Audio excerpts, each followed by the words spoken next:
Assalamualaikum warahmatullahi wabarakatuh. Pelutus yang berbahagia berjumpa kembali di channel THM Tanah Sasin Mundika. Kali ini masih dengan bincang-bincang politik yang makin menarik disaksikan pada minggu-minggu belakangan ini.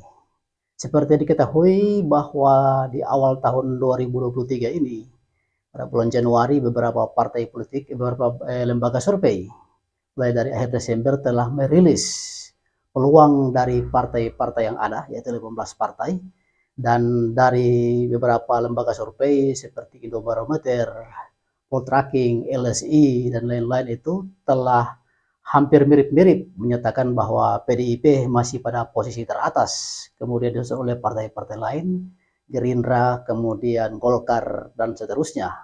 Dan yang menarik, partai-partai baru dan partai lama yang non-parlemen berada pada posisi di bawah 0, seperti Hanura diposisikan hanya di posisi 0,7 dan bahkan 0,5%. Begitupun partai-partai baru seperti Bulan Bintang, kemudian PKN, kemudian Partai Buruh, Partai Umat, dan lain-lain diposisikan pada posisi 0, ini sangat miris.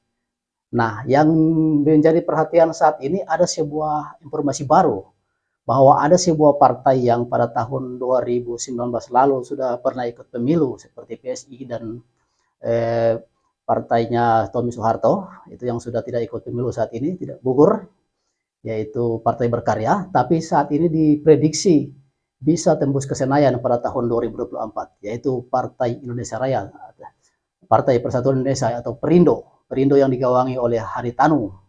Nah, ini menarik bahwa Perindo akan menyalip dua partai di Senayan, yaitu posisi PAN yang akhirnya tersungkur, kemudian posisi P3 juga yang saat ini dalam posisi 4,5% juga diprediksi akan tersingkir dari Senayan. Nah, menarik bahwa ada partai baru yang non-parlemen yang akan menyalip kedua partai tersebut, yaitu Partai Indonesia Raya atau Perindo yang digawangi oleh Haritanu Sudibyo. Mari kita lihat peluang-peluang apa sehingga Perindo bisa diprediksi bisa masuk ke Senayan pada tahun 2024 nanti.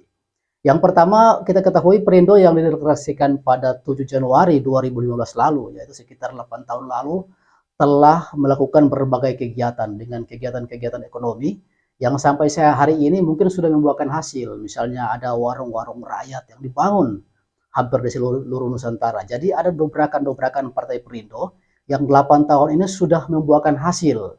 Nah, mungkin itu salah satu daya dobrak dari Partai Perindo sehingga orang semakin yakin bahwa Partai Perindo bisa mensejahterakan rakyat Indonesia.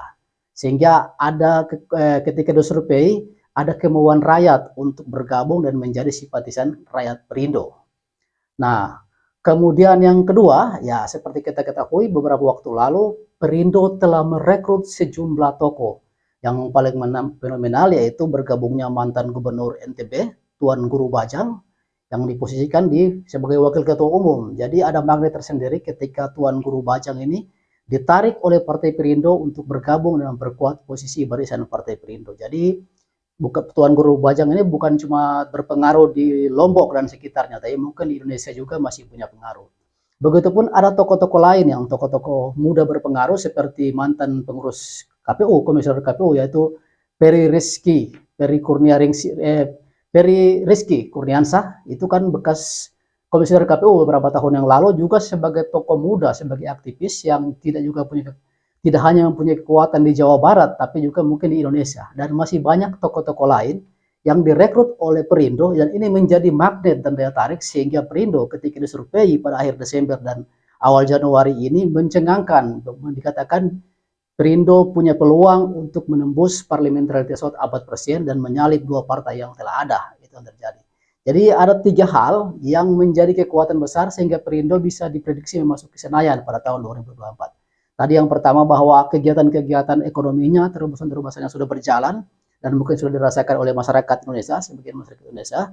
Kemudian bagaimana mengumpulkan tokoh-tokoh dalam barisan Perindo, tadi dari Tuan Guru Bajang, Peri Kurniansah, dan lain-lain, beberapa tokoh-tokoh lain yang mungkin tidak bisa disebutkan satu persatu.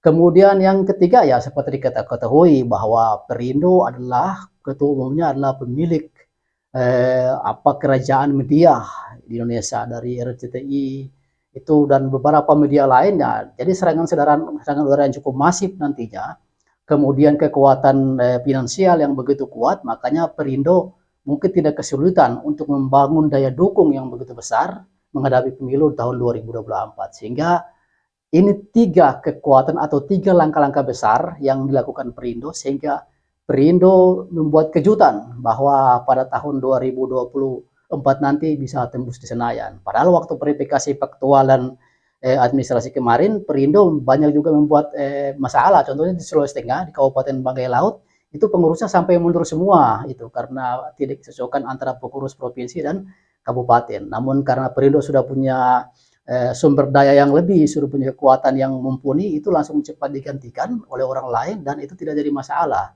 Akhirnya Perindo bisa lolos verifikasi dan dalam survei terakhir di 2 minggu belakangan ini di akhir Desember dan awal Januari, Perindo cukup mencengangkan.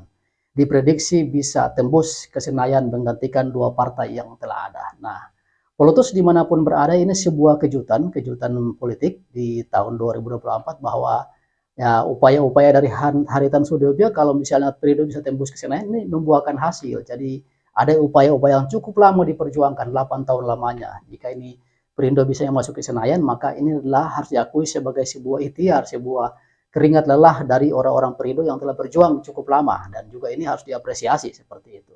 Jadi mungkin ini salah satu informasi menarik bahwa ada pergantian sirkulasi di Senayan. Dari dengan 18 partai ini kemungkinan tidak semua akan bisa tembus. Seperti hari ini kan cuma sekitar 9 partai, dan bisa jadi ke depan juga ya sekitar 9 sampai ya mungkin 12 paling tinggi yang dibagi-bagi ketika PDIP bisa menurunkan tensinya, partai-partai lain bisa muncul beberapa partai yang bisa mencapai 4%, salah satunya adalah Perindo. Nah, pertanyaannya bagaimana dengan partai-partai baru, Partai Umat, PKN, Partai Buruh, sanggupkah menembus 4%? Nah, itu kita tunggu kiprahnya di tahun 2024 pada 14 Februari. Yang pasti hari ini Perindo telah diprediksi, telah disurvei dan dinyatakan bisa lolos ke Senayan pada 14 April 2024. Pelutus, demikian informasi yang bisa kami sampaikan. Semoga bermanfaat. Billahi taufiq wal hidayah. Wassalamualaikum warahmatullahi wabarakatuh. Kinatauan.